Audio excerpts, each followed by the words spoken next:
අද මම ඔයාලට පෙන්නන්න මේ මං අතේ තියන් ඉන්නේ බැටරි ජම්ප් ස්ටාර්ට් එකක්. ඉතින් මේක ටින්කා කියන බ්‍රෑන්ඩ් එකේ ජම්ප් ස්ටාර්ට් එකක්. ඉතින් ජම්ප් ස්ටාර්ට් එකේ වෙන්නේ ඔයගොල්ලෝගේ වාහනේ ඔයගොල්ලෝ දන්නවා අතරමැදදී නතර වුණොත් බැටරිය ප්‍රශ්නයක් වෙලා අපි වෙන බැටරියක සහයෝගයක් පතන්න ඕන මේ බැටරිය එමුණ තමයි වාහනේ ස්ටාර්ට් කරගන්න.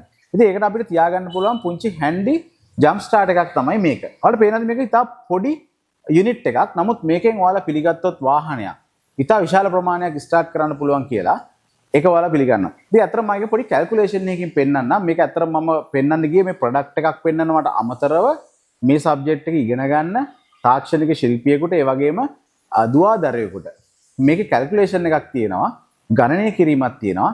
ඒක කොහොමද මේකත් එක්ක ගණනය කිරීම ආඳගන්නේ කියලා. අපිට පේනවාද මේ පුංචි දෙයකින් ඔච්චර දෙයක් කරන්න පුළුවන්ද කියලා.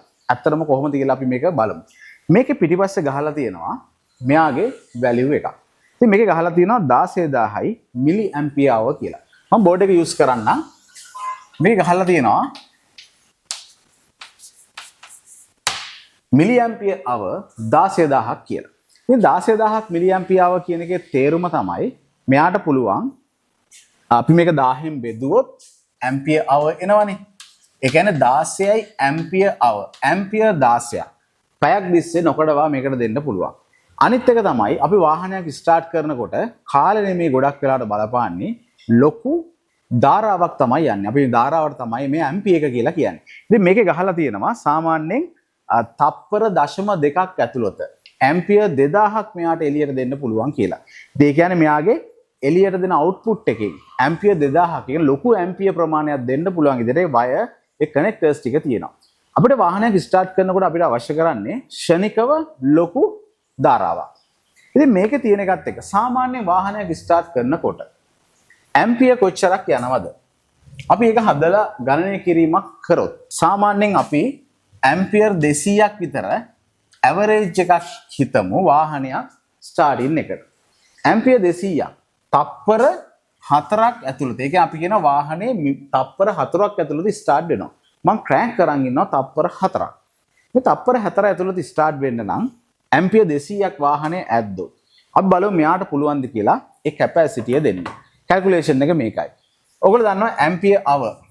ඇම්පියර් hour කියන්නේ ඇම්පියර් ගාන වැඩි කිරීම කාලය.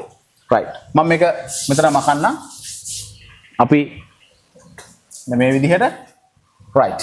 මෙතන එනවා 200යි ඇම්පියර් වැඩි කිරීම තප්පර 4. මේකද දැන් ඔය කතන්දරේ. මම තප්පර පැය කරනවා. මොකද hours වලින් යන්නේ. එහෙනම් ඇම්පියර් 200 වැඩි කිරීම තප්පර කියන එක පැය කරොත් ඔයාට එනවා 60 වැඩි කිරීම 60. හරි? දැන් 3600 කියන එක. හරිද? ඒක තප්පර 3600 යන පැය. right. මම මේක බෙදන්නම්. 0.2ක් කැපුණා. 4යි මෙතන එනවා 36ක්. මේ දෙක කැපුණොත් 1යි මේක 9යි. මෙතන එන උත්තරේ 2 බෙදීම 9යි ඇම්පියර් hour.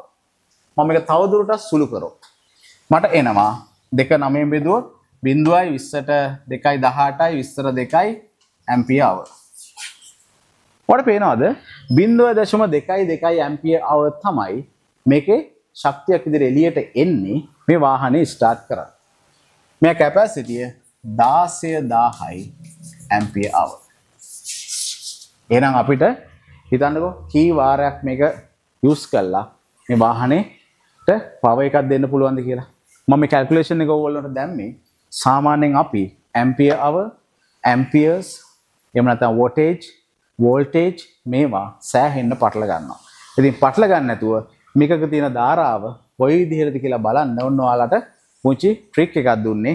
ඉතින් මේ යුනිට් එකකින් අපිට පුළුවන් හදිස්සි වෙලාවක වාහනයක් බය නැතුව ස්ටාර්ට් කරගන්න. ඉතින් මේකේ 12 වෝල්ට් එකක් තමයි තියෙන්නේ.